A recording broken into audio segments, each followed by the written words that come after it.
아이 초등학교 때 예전에 한 달에 625만 원씩 쓰던 그런 시절이 있었죠. 예전에 한번 공개한 적이 있는데 이때 아이한테 들어가는 돈이 정말 많았어요. 초등학생 교육비가 한 달에 100만 원이 넘었었죠. 이제 초등학교 1학년이. 어떻게 보면은 그냥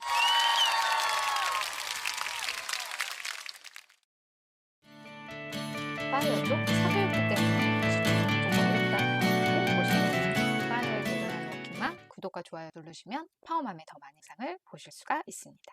자, 4인 가족 평균 생활비 한 380만 원 정도라고 하거든요. 근데 그 중에서 사교육비가 꽤 되더라고요. 보니까 2021년 통계청 통계에 보면 경조사 용돈에 해당하는 요 비용, 요 중에서 한 37만 원 정도가 사교육비로 나왔습니다. 4인 가족일 때. 그런데요. 9% 정도 차지하죠. 사실 요 37만 원이면 꽤 큰 비중인데 여러분이 흔히 생각하시기로는 37만 원만 사교육비를 지출하는 가정은 많지 않죠. 실제로 그런데요. 2021년 사교육비 조사 교육부와 통계청이 같이 했던 통계를 보면 학생 1인당 월 평균 사교육비는 37만 원이라고 하지만 실제로 사교육을 안 하는 학생까지 포함한 통계고 하는 학생들만 보면 48.5만 원에 달한다고 합니다. 그리고 이 참여 학생을 좀 분류를 해보면 이 중에서 초등학생은 한 40만 원 정도 한다고 하고요. 그 다음에 중학생은 53.5만 원, 고등학생은 거의 65만 원 가까이의 사교육비를 평균적으로 지출한다고 합니다. 그러면은 평균이 이 정도라는 거는 상당히 편차도 클 텐데요. 수백만 원의 사교육비를 지출하는 가정들도 분명히 상당히 많다는 뜻이죠. 자, 그런데 우리가 사교육비를 이렇게 내는 게 결국은 대학 입시를 위한 경우가 많잖아요. 뭐 여러 가지 이유가 있겠지만 그래서 한번 대입 정원을 봤습니다. 우리가 사교육을 열심히 해서 좋은 대학에 가려면 어느 정도 해야 되나 한번 봤는데요. 자, 2024년 서울 소재 대학 정원 발표된 기준입니다. 24년에 뭐 서울에 있는 대학들 16개 대학이 다 나왔는데 저는 그래도 많은 분들이 아이에게 교육을 시키면서 좀 이 정도는 갔으면 좋겠다 목표로 삼으시는 한 탑 10 대학 정도를 봤어요. 정원이 한 3만 5천 명 정도 되더라고요.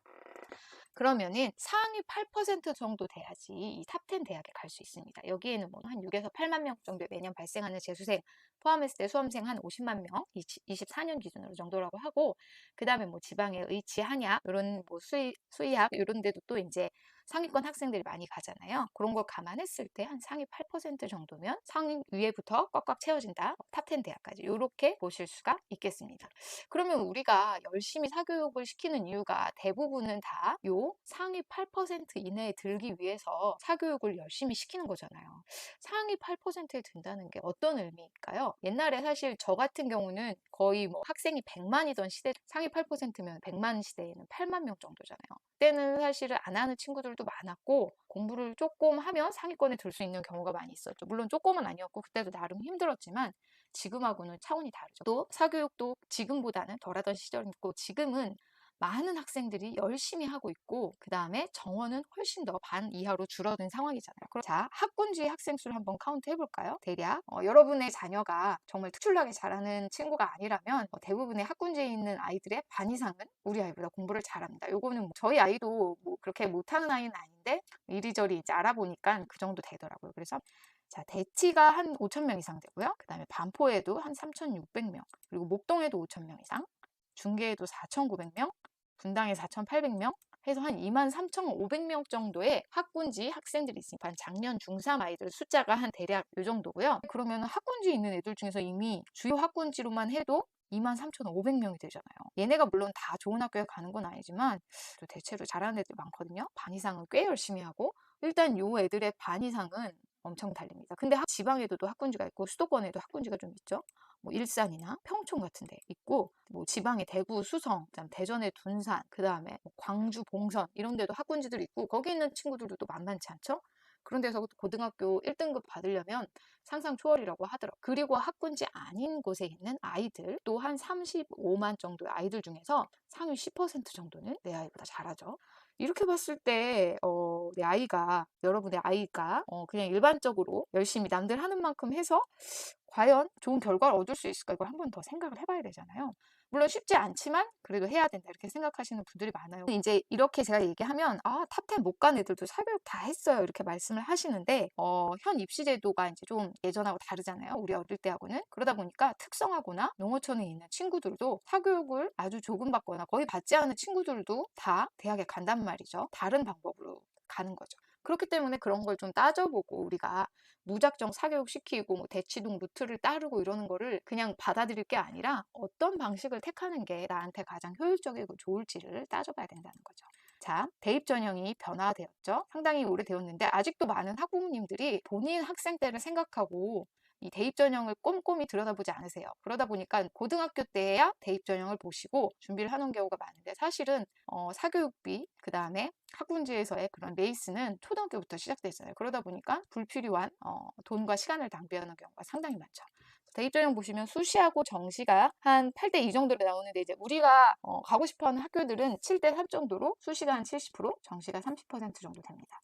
근데 이 정시는 한 6에서 8만 명 정도의 수능만 파는 그런 재수생들 있잖아요. N수생이라고 하죠. 그런 친구들이 사실상 대부분을 차지해요. 물론 현역 고3들도 정시로 가는 친구들이 간혹 있지만 좋은 학교들은 대부분 N수생들이 간다고 보시면 되고, 그래서 현역 고3들은 처음에는 무조건 수시를 노려야 됩니다. 그 중에서도 이제 제일 많은 비율을 차지하는 게 학생부 교과 위주, 그 다음에 학생부 종합, 학종이라 그러죠. 종합. 이 두 가지가 사실은 대부분이고 나머지는 뭐 실기, 논술 이런 거는 사실은 되게 어려운 부분이거든요. 그렇기 때문에 대입을 준비할 때 학생부 교과와 학생 종합 전형을 위주로 준비를 해야 됩니다. 요거는 사실은 막 학군지에서 학원 엄청 다니면서 막 열심히 공부해도 내신이 잘 나오기가 너무 힘들기 때문에 차라리 비학군지나 특성화고, 우리가 보통 옛날에는 뭐 상고, 공고 이렇게 말했었죠. 그런 학교들에서 내신 성적을 잘 받고 학생부를 잘 만들고 그 다음에 적당히 사교육을 해서 수능 최저를 맞추면 학군지 영재들하고 싸우는 것보다는 비교적 쉽게 성공적으로 갈 수 있어요. 만약에 내 아이가 영재다 그럼 당연히 학군지에서 영재들과 싸우는 게 더 나은 방법일 수도 있겠지만 대부분의 아이들은 그렇지 않기 때문에 다른 방법을 택하는 게 좋을 수도 있습니다. 대입 제도만 바뀐 게 아니라 사회구조 자체가 변하다 보니까 많은 부분들이 예전과 달라졌습니다. 자, 기요사키가 아주 예전에 이런 책을 냈는데도 이게 저는 요즘에 오히려 더 좀 받아들여지는데요. 왜 A 학생은 C 학생 밑에서 일하게 되는가, 그리고 B 학생은 공무원이 되는가, 이런 책이 있었어요. 이 책을 이제 제가 커서 보고 나서 상당히 맞는 말이 많다고 느꼈던 게, 사실은 학업 성적만으로 이 사회적인 성공들이 보장되지 않잖아요. 그거는 근데 옛날에도 그랬고 지금도 그랬는데, 그나마 이제 저 같은 이 3, 40대들이 잘할 때는 열심히 공부해서 어느 정도 괜찮은 학교에 가면 어느 정도 괜찮은 회사에 들어갈 수 있었는데 이제 앞으로는 더욱더 그렇지가 않죠. 요즘에 이제 20대들도 그렇지 않은데 우리 아이들 세대에는 더욱더 좋은 대학이 대기업이나 안정적 생활을 보장하기 어려울 걸로 보고 있고요. 그러면 이제 아이들 세대에는 훨씬 더 큰 변화가 예상되니까 우리가 막연히 사교육에 돈을 엄청 투자하면서 아이들을 공부만 시키는 거는 그게 과연 맞는 방법일까? 이런 생각을 또 하게 되는 거죠. 사교육 세대 중에서 학원에 전기세를 내준다고 하죠. 이른바 들러리. 자, 그런 사교육 의존도가 너무 높은데 성적은 높지 않은 친구들이 있어요. 그렇게 큰 아이들은 대학 때도 저는 전공 과외 받는 친구들을 보고 진짜 깜짝 놀랐는데 요즘은 더 많아졌다고 그러더라고요. 저 때보다. 대학 때 전공에 대해서도 과외를 받고, 취업도 당연히 사교육을 준비하죠. 취업 준비. 그냥 단순하게 인강 정도 듣고 이러는 게 아니라 진짜 과외를 받으면서 취업 준비를 하더라고요. 그런 것도 상당히 놀라웠는데, 이제 사실 이런 수준이면 너무 어릴 때부터 사교육 의존도가 커서 본인의 힘으로 무언가를 학습하고 준비하는 게 거의 안 되는 그런 단계라고 할 수 있잖아요. 근데 이렇게 해서 취업을 한 사람들이 또 어떻게 되냐면 인생살이, 재테크, 이것도 다 사교육을 할 수밖에 없어요. 인생살이도 살아가는 법에 대해서 고민을 하지만 답이 안 나오니까 자꾸 무슨 강의를 듣는 거죠. 물론 재테크 하면서 좋은 강의를 들을 수도 있어요. 좋은 남들이 먼저 했던 빠른 방법 듣는 게 좋을 수도 있지만 나의 방법이 전혀 없이 그냥 무조건 강의에만 의존해서 돈을 번다는 게 사실은 불가능하잖아요. 이렇게 되다 보니까 사실 사교육 세대의 아이들이 이런 맹점이 또 있다, 이런 것도 또 한번 생각을 해보시는 게 좋을 것 같습니다. 자, 그래서 저 같은 경우는 사실은 공부도 성장도 투자도 다 사교육도 할 수는 있지만 자기주도 학습이 훨씬 더 중요하다고 생각하고요. 그런 자기가 생각하고 결정하는 시간이 필요한 것 같아요. 그래서 책으로 저는 투자를 공부하고 그 다음에 생각하고 혼자서 투자한 것들이 결과가 훨씬 좋았기 때문에 여러분에게도 좀 그런 걸 권하는 편이고, 제가 전자책 파이어족 10억 원을 모아서 은퇴하는 현실적 방법, 여기에서도 투자 방법으로 책을 통한 공부, 그리고 본인만의 방법론 찾기, 요거에 대해서도 많이 말씀을 드린 게 주식도, 재테크도, 부동산도 일단 책을 많이 읽으면서 자신의 생각과 방법을 만들어가는 게 훨씬 더 좋은 결과를 만들었어요. 이런 게 좋다고 생각을 합니다. 근데 사실은 저도 한때는 정말 사교육을 많이 시키던 사람이었어요. 아이 초등학교 때 예전에 한 달에 625만 원씩 쓰던 그런 시절이 있었죠. 예전에 한번 공개한 적이 있는데 이때 아이한테 들어가는 돈이 정말 많았어요. 초등학생 교육비가 한 달에 100만 원이 넘었었죠. 이제 초등학교 1학년이. 어떻게 보면은 그냥 열혈 교육맘이라기보다는 그냥 사교육 맹신? 약간 그런 파였죠. 그랬는데 이제 지금은 사교육을 거의 안 하고 있고 미술학원하고 인터넷 강의 좀 들으면서 한 월 교육비 한 20만 원 정도? 그 정도 드는 것 같아요. 물론 이제 다른 방면으로 해서 더 들 수도 있지만 어쨌든 이렇게 사교육만으로 쓰는 돈은 상당히 제가 절약했고 또 사교육에 드는 돈을 획기적으로 줄인 걸로도 파이어에 도달하는데 상당히 기여를 한 것 같습니다. 자, 근데 많은 분들이 이제 걱정을 하세요. 엄마들끼리 모이면 하는 얘기가 사실은 아이들 교육 얘기거든요. 많은 엄마들이 하시는 얘기가 남들 하는 만큼은 시켜야 되지 않습니까? 엄마들뿐만이 아니라 아빠들도 그렇게 얘기하시죠. 그래서 남들만큼은 시켜야지 하지 않나 이렇게 얘기하는데 본인의 그런 경제적 사정을 감안하지 않고 또 본인의 노후를 감안하지 않고 그냥 남들만큼 맹목적으로 시키는 게 되게 무의미하다는 거죠. 그래서 주관이 없이 그냥 따라하기 위해서 사교육을 막 시키다 보면 고3이 되면 뭐 한 달 200, 300만 원은 우습다고 하더라고요. 그런 걸 다 따라할 수가 없잖아요. 그게 반드시 좋은 결과를 보장하지도 않는데 그걸 따라할 수가 없고 그래서 이런 거에 대해서 이제 우리가 어떻게 해야 될까 고민은 많이 되는데 의외로 투자 구루인 하워드 막스의 조언에서 우리가 어느 정도 답을 찾을 수 있지 않을까 이렇게 생각이 됩니다. 최근에 옥트리 캐피털에서 하워드 막스의 메모 여기에서 하워드 막스가 했던 얘기가 I beg to differ.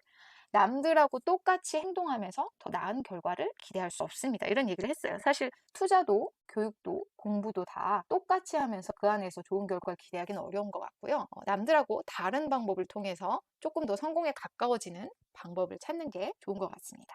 자, 교육 철학과 아이의 성향에 따라서 필요한 사교육을 판별해야 되고 또 그런 걸 할 수 있어야지 우리가 파이어에 좀 더 가까이 다가갈 수 있지 않을까 생각됩니다. 사실 아이를 키우는 것도 교육을 어떻게 시키느냐에 관한 거는 상당히 어려운 문제예요. 그렇기 때문에 저도 오늘 주제를 다룰까 말까 고민을 많이 했지만 어쨌든 우리가 한번 깊게 생각해 볼 문제고 혹시라도 그냥 남들만큼은 해야 되지 않을까 하는 생각으로 사교육을 시키시면서 파이어를 미루고 계셨던 분이 계시다면 이번 기회를 통해서 한 번 더 생각해 보는 시간을 가지셨으면 좋겠습니다. 여기까지 파이어에 도전하는 워킹맘 파워맘이었습니다. 구독과 좋아요 눌러주시면 파워맘의 더 많은 영상을 보실 수가 있습니다.